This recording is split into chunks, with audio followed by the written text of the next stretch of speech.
Masih bersama saya Ibnu Fadil, pemirsa Anda kembali menyaksikan 3 berita utama Kaltim hari ini. Banjir yang sudah berlangsung beberapa hari di Samarinda menyebabkan belasan ribu jiwa terdampak.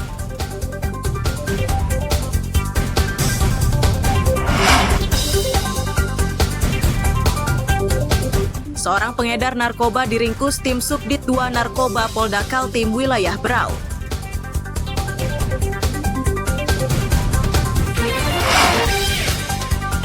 Perayaan Imlek di Tarakan digelar dengan cara berbeda.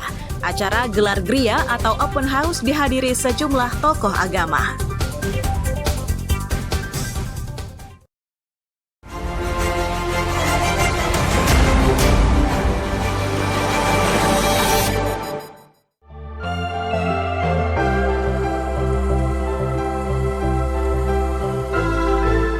Longsor di Geraha Indah Balikpapan Utara ini menyebabkan 1 rumah rusak berat dan 1 rumah terdampak. Sebelum musibah tersebut terjadi, dari penghuni rumah diketahui longsor sudah terjadi 2 kali. Saat longsor pertama kondisinya belum membahayakan, namun pada longsor kedua mereka menjadi cemas dan khawatir.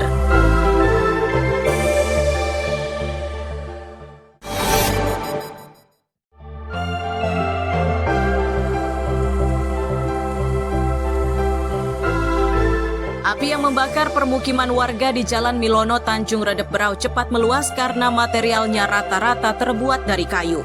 Musibah tidak terduga itu menyebabkan warga panik dan masing-masing dari mereka berupaya menyelamatkan diri bersama harta bendanya. Tercatat 13 bangunan yang hangus terbakar. Tidak ada laporan terkait korban jiwa pada musibah kali ini, dan penyebab pasti kebakaran akan diselidiki oleh polisi.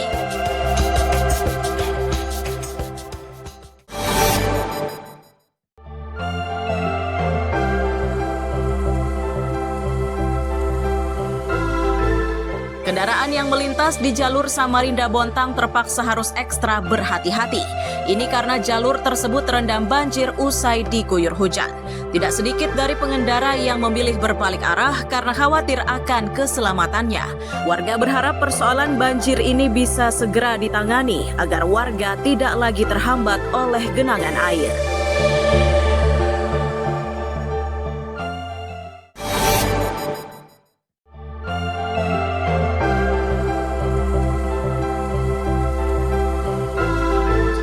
Banjir berkedalaman hingga 1 meter ini terjadi di Desa Budaya Pampang, Samarinda Utara. Banjir yang diawali hujan deras itu menyebabkan warga kesulitan beraktivitas.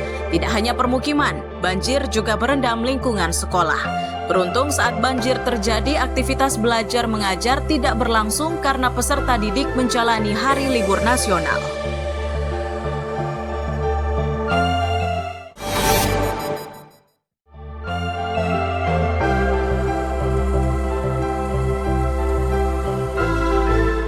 Api yang membakar permukiman di Simpang Kilo 5, Rinding, Kabupaten Berau ini cepat membesar dan meluas karena bangunannya rata-rata berbahan kayu. Selain rumah penduduk, api juga membakar tempat usaha seperti rumah makan, toko roti, dan minuman. Belum diketahui penyebab pasti munculnya kobaran yang membakar kawasan tersebut. Tercatat 1 orang mengalami luka ringan saat berusaha memecahkan kaca jendela.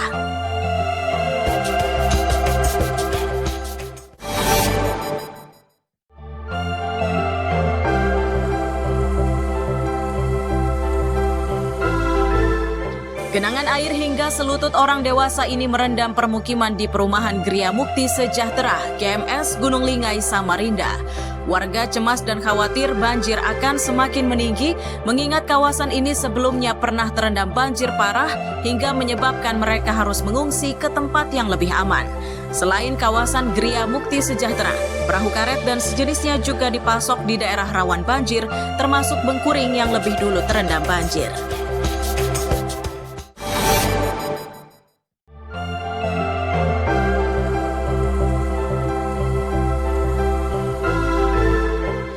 Aktivitas memasak di dapur umum ini dikerjakan tim gabungan mulai dari relawan, BPBD, damkar hingga tentara. Dapur yang mulai dibuka itu menyiapkan menu masakan untuk dibagikan kepada korban banjir di Bengkuring, Sempaja Timur, Samarinda Utara. Di tahap awal, dapur umum ini menyiapkan sebanyak 2.000 porsi masakan per hari. Dari data sementara, terdapat 1.867 jiwa yang terdampak banjir di Bengkuring.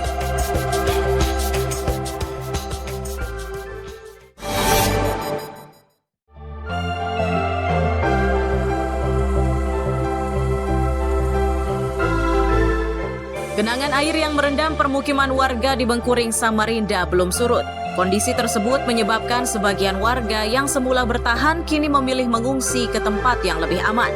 Sedang sebagian lainnya tetap bertahan di rumahnya masing-masing. Warga menyebut banjir kali ini menjadi yang terparah dibanding banjir sebelumnya.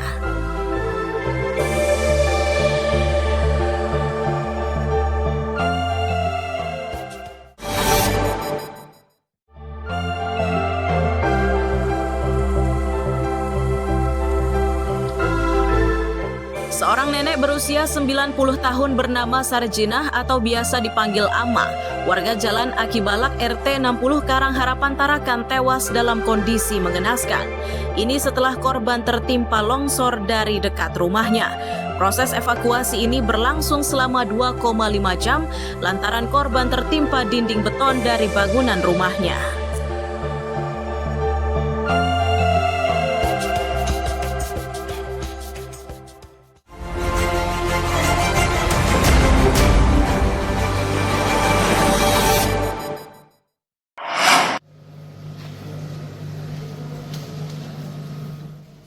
Iqbal, pria asal Berau, diringkus anggota Subdit 2 Narkoba Polda Kaltim di sebuah hotel di Jalan Panglima Batur, Tanjung Redep pada 6 Januari 2025.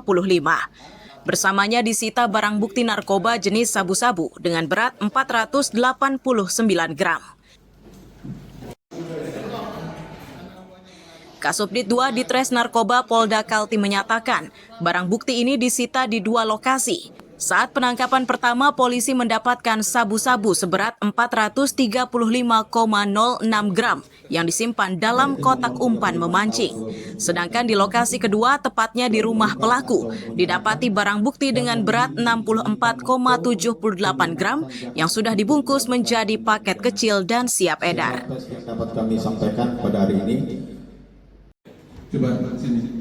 Apakah ini benar yang 433,76 bruto, kemudian TKP kedua yaitu sebanyak 64,78 gram.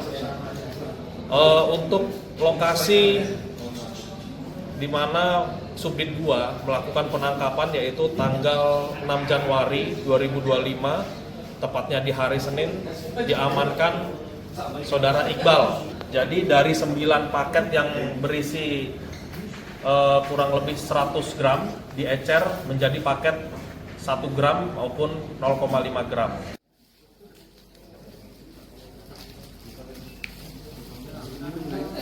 Barang bukti tersebut selanjutnya dimusnahkan dengan cara dilarutkan ke dalam air dan dibuang ke kloset. Sementara Iqbal yang sudah ditetapkan menjadi tersangka terancam hukuman penjara 20 tahun hingga seumur hidup. Amir Hamzah dan Riani Mantini melaporkan dari Balikpapan.